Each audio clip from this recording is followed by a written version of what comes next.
रूस यूक्रेन में आज से फिर बातचीत होगी। टर्की में यह बातचीत होगी। जहां एक ओर बातचीत का दौर जारी है तो वहीं दूसरी ओर रूसी हमले भी लगातार हो रहे हैं। रूस यूक्रेन के बीच इस हफ्ते बातचीत हुई, लेकिन हालात फिलहाल संभलते नहीं दिख रहे हैं।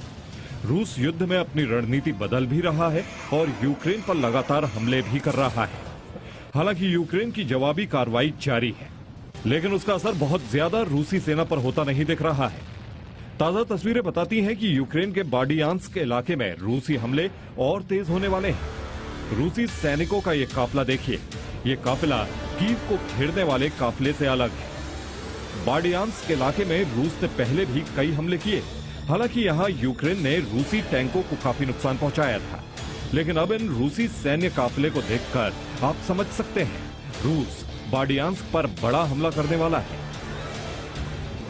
रूस के समर्थन में चेचेन लड़ाके लगातार यूक्रेन पर जमीनी हमले कर रहे हैं। ये छोटे छोटे हमले बेहद कारगर और खतरनाक हैं। मकसद है यूक्रेनी सैनिकों को जमीनी स्तर पर खोजकर मारना। ये काफिला चेचेन लड़ाकों का है जो लगातार कीव की ओर बढ़ रहे हैं।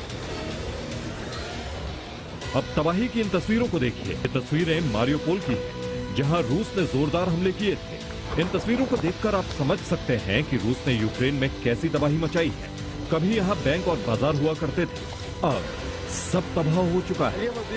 रूस के रक्षा मंत्रालय का दावा है कि अब तक उसने यूक्रेन के 124 एयरक्राफ्ट, 80 हेलीकॉप्टर, 345 यूएवी, 1826 टैंक, दूसरी विशेष गाड़ियां, 195 multi launch rocket system, 702 field artillery और मोटार, 1704 विशेष सैन्य गाड़ियों को तबाह कर दिया है। अब इन तस्वीरों को देखिए, ये पोप्सनाया इलाके की है, जहां रूस ने लड़ाकू हेलीकॉप्टरों से यूक्रेन पर लगातार हमले किए हैं। अब रूस के इन हमलों को देखिए।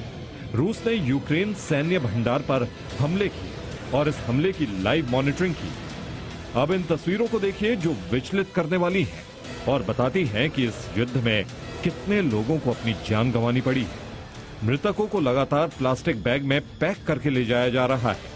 इन तस्वीरों में आप देख सकते हैं कि कैसे मारियोपोल के एक औद्योगिक इलाके में एक फैक्ट्री में रूस ने हमला करके इसे पूरी तरह से तबाह कर दिया था। इन हमलों के बीच यूक्रेन के राष्ट्रपति ज़ेलेंस्की दुनिया भर के सांसदों को संबोधित कर रहे हैं और रूस पर प्रतिबंध लगाने की मांग कर रहे हैं। इसी क्रम में उन्होंने ऑस्ट्रेलिया और नीदरलैंड की संसद को संबोधित किया। नीदरलैंड से गुजारिश की वो रूस के साथ अपना हर कारोबार बंद कर दें। ब्यूरो रिपोर्ट, जी मीडिया।